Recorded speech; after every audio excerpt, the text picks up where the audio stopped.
जावेद भाई, कल आजम नगर police station में एक एफआईआर आपके नाम से दर्ज हुई है, क्या मामला? मामला ये है कि आप सभी को और पूरे शहर की आवाम को पता है कि तालीमी अदारों में किस तरीके से लूट मार मची हुई है।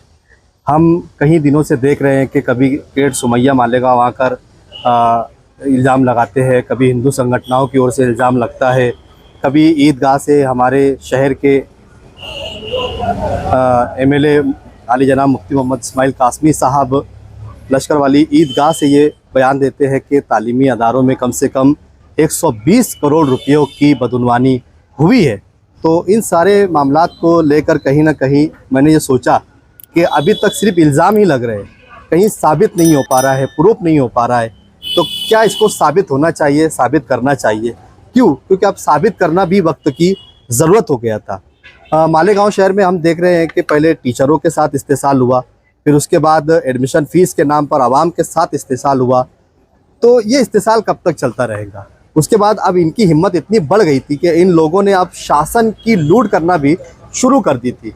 जैसे पहले टीचर भर्ती घोटाला चला, फिर एडमिशन फ़ीस के नाम पर बदउनवानी चली, और अब शासन की लूट करने में टुकड़ियों के नाम पर, भर्तियों के नाम पर, फ़र्क बिल के नाम पर अरबों खरबों रुपयों की लूट मार इन लोगों ने मचा रखी थी। इसी को लेकर हमने इसके अंदर जो है तो अपनी एफआईआर करने की कोशिश की, जिसको लेकर हमने मालेगांव एडिशनल ऑफिस तेगबीर सिंह संधू साहब और श्री गुंजार साहब की तरफ अपनी एक तकरार दी कि इन स्कूलों की जांच पड़ताल होनी चाहिए। कई स्कूलों की जांच पड़ताल की तकरार हमने दी थी, लेकिन हमें इसमें काफ़ी वक्त लगा कि वेरीफाई होने में, दस्तावेज़ क्लियर होने में, डॉक्यूमेंट क्लियर होने में, और तब जो कहीं जाकर आज कल रात हमने इसकी पहली FIR Azad Nagar police station में दर्ज करवा दी कि इस स्कूल में सरकारी दस्तावेज़ के साथ छेड़छाड़ हुई है, फर्जी डॉक्यूमेंट बनाए गए हैं, फर्जी वो जाली जीआर निकाले गए हैं, और इसमें गलत तरीके से टुकड़ियों की भर्ती की गई है, और गलत तरीके से शासन के करोड़ रुपयों की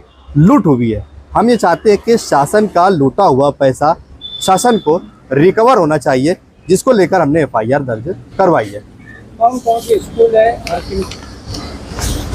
हमने कम से कम 5 से 7 स्कूलों की तकरार यहाँ पर दी हुई है। जैसे जैसे हमारी तपास, चौकसी और एविडेंस हमारे पास हो जा रहे हैं, हम उन स्कूलों के खिलाफ तकरार कर दे रहे हैं।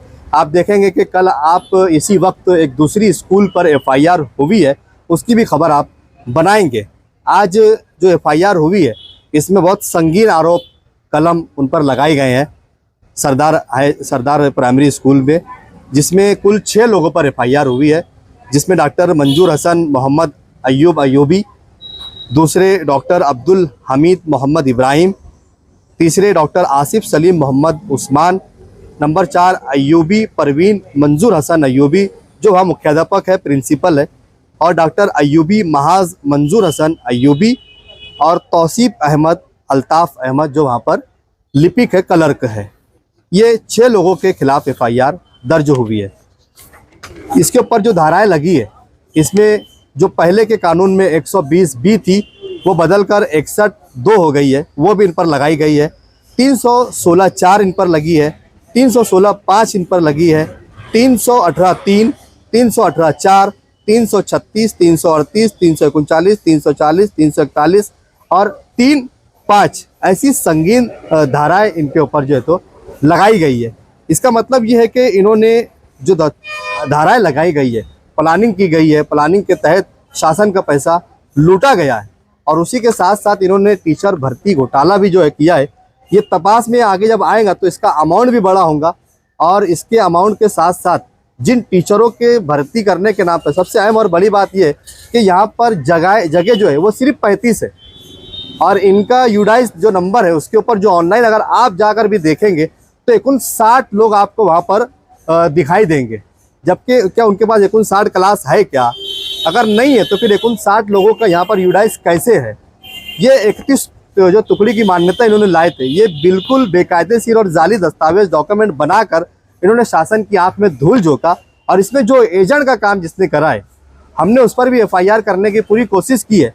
आगे तपास में उसका भी नाम इसमें शामिल होगा कि कौन से एजेंट ने इसका जाली दस्तावेज बनाने, जाली जीआर बनाने, जाली डॉक्यूमेंट बनाने और शासन के पैसे की लूट मैनेजमेंट को भी दिलाई है, खुद भी खाया है और किन किन अधिकारियों में बांटा है, ये तपास में आगे आएगा और उसका नाम भी इसमें शामिल होगा कि इसका मास्टरमाइंड कौन है। इसकी तपास भी आगे पुलिस, अभी हमें को पूरी उम्मीद है कि पुलिस इस मामले में ईमानदारी से चौकसी करेंगी, तपास करेंगी और इसमें जो जो आरोपी है उन्हें कड़ी से कड़ी सजा दिलाई जाएंगी।